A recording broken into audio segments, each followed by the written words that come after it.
ہوتی وہاں جسم بہت قیمتی ہوتے ہیں۔ جس معاشرے میں انسانوں کی کوئی قیمت نہیں ہوتی وہاں عزت کی بولی سب سے اونچی لگتی ہے۔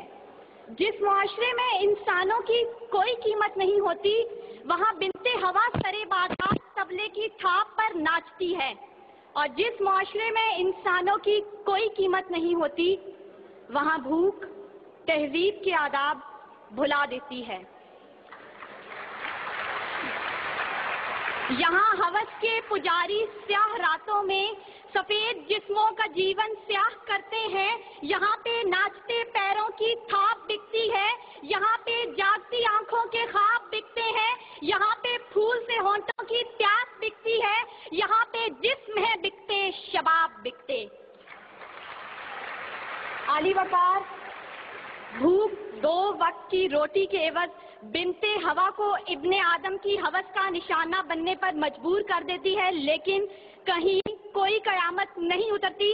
14 سالہ بیرا اپنی عصمت لٹانے کے بعد جان سے بھی ہاتھ دھو بیٹھتی ہے، لیکن کہیں کوئی قیامت نہیں اترتی۔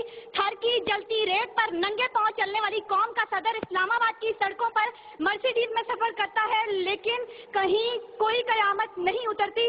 بلوچستان کی خشک سالی پر ایئر کنڈیشن کمروں میں منرل واٹر پی پی کر غور کیا جاتا ہے، لیکن کہیں کوئی قیامت نہیں اترتی۔ یہ شاہراہیں اسی واسطے بنی تھیں کیا کہ ان پر دیس کی جنتا سسک سسک کر مرے؟ زمینیں کیا اسی کارن اناج اگلا تھا کہ نسل آدم و حوا بلک بلک کر مرے؟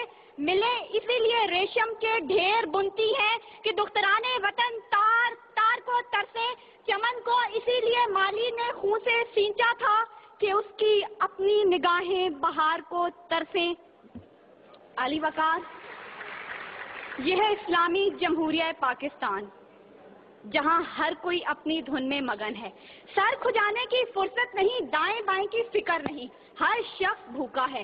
کوئی اقتدار کا طالب ہے تو کوئی شہرت کا بھوکا، کوئی دولت کا پرستار ہے تو کوئی پیٹ کا بھوکا، کوئی بھنگ کے ایک پیالے کے عوض اپنا سب کچھ نچھاور کرنے پر آمادہ تو کوئی طاقت کا بھوکا۔ کہت الرجال بڑھتا چلا جا رہا ہے، تہذیب و تمدن کے پیمانے ٹوٹ پھوٹ کا شکار ہو کر وقت کی ناقدری کا گلہ کر رہے ہیں۔ ہم زوال کی آخری حدوں کے بھی آخر پر پہنچ چکے ہیں، انصاف مہیا کرنے والے ادارے سسک سسک کر دم توڑ رہے ہیں، ہر طرف سے ایک ہی پکار سنائی دیتی ہے، بھوک تہذیب کے آداب بھلا دیتی ہے۔ عالی وقار سنیے سنیے، اگر آپ سن سکتے ہیں کہ جب بوڑھے پروفیسر کو 6 ماہ تک پینشن نہ ملی تو اپنی کن پٹی پر پستول رکھ کر بولا تھا، میرا پاکستان ہے یہ تیرا پاکستان ہے۔ سنیے اگر آپ سن سکتے ہیں جب تسنیم سولنگی بھوکے کتوں کا نوالہ تر بنی تو بولی، پڑے ہیں گم کٹہرے عدالتیں چپ ہیں۔ سنیے اگر آپ سن سکتے ہیں جب مزدور شام کو خالی ہاتھ گھر لوٹا تو اپنے بچوں سے نظریں چراتے ہوئے بولا، ہے تلخ بہت بندہ مزدور کے اوقات۔ سنیے اگر آپ سن سکتے ہیں کہ وزیر اعظم کی کھلی کچہری میں خود سوزی کرنے والا شخص بولا تھا، میں بھی پاکستان ہوں تو بھی پاکستان ہے۔ سنیے اگر آپ سن سکتے ہیں جب جاگیردار کے رستاگیر غریب ہاری کی بیٹی کو اٹھا کر لے کے گئے تھے تو وہ بولا تھا، آواز دو انصاف کو، انصاف کہاں ہے؟ سنیے اگر آپ سن سکتے ہیں کہ ڈما ڈولا کے بے گور و کفن لاشیں چلا چلا کر کہہ رہے ہیں، نوید دو انسان کو کہ انسان مر گیا۔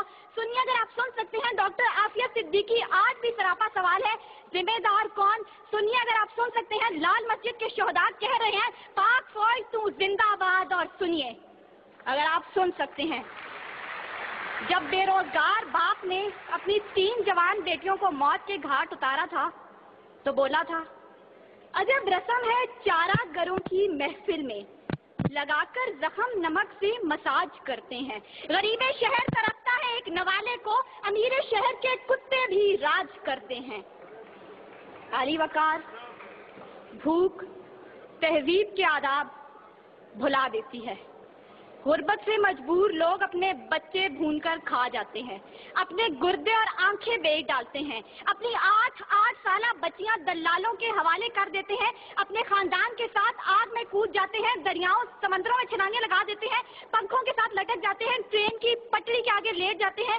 غربت، ظلم اور مہنگائی سے مجبور لوگ اپنے معصوم بچوں کے گلے کاٹ دیتے ہیں۔ عالی وقار صدارت، وزارت اور عمارت کے بھوکے تہذیبی اقدار کو پامال کر دیتے ہیں. کبھی تو چند کھوٹے سکوں کے عوض قوم کی بیٹیوں کو بیچ ڈالتے ہیں، تو کبھی مساجد کا تقدس پامال کرتے ہوئے انہیں لہو رنگ کرتے ہیں، اور کبھی اپنی ہی عوام سے کہتے ہیں میں تمہیں وہاں سے نشانہ بناؤں گا کہ تمہیں پتہ بھی نہیں چلے گا. جب لوگ یہ کہتے ہیں خدا دیکھ رہا ہے، میں سوچنے لگتا ہوں کیا دیکھ رہا ہے.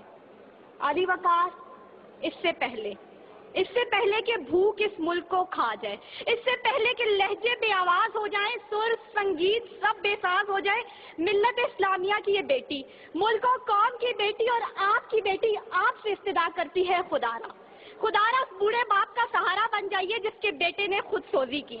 خدارا اس عورت کے آنسو پوئیں ڈالیے جس کی بیٹی جاگیردار کی ہوس کا نشانہ بنی. اور خدارا ان معصوم بچوں کے سر پر دستے شفقت رکھیے جن کا باپ پولیس مقابلے میں مارا گیا. ان اشعار کے ساتھ ہی موضوع زیر بحث سمیٹتی ہوں. ستم ظریفی وقت نے کلیوں کی نزاکت کو، دلوں کی محبت کو اس طرح سے مسئلہ ہے، اس طرح سے کچلا ہے کہ زندگی اذیت ہے اور سانس کی بھی قیمت ہے. کس کا ہاتھ ہے جو خون سے رنگا نہیں، کس کا گریباں ہے جو گرفت سے بچا نہیں.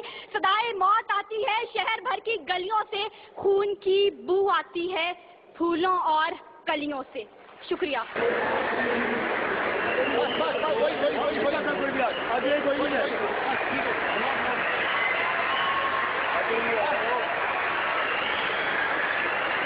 بھائی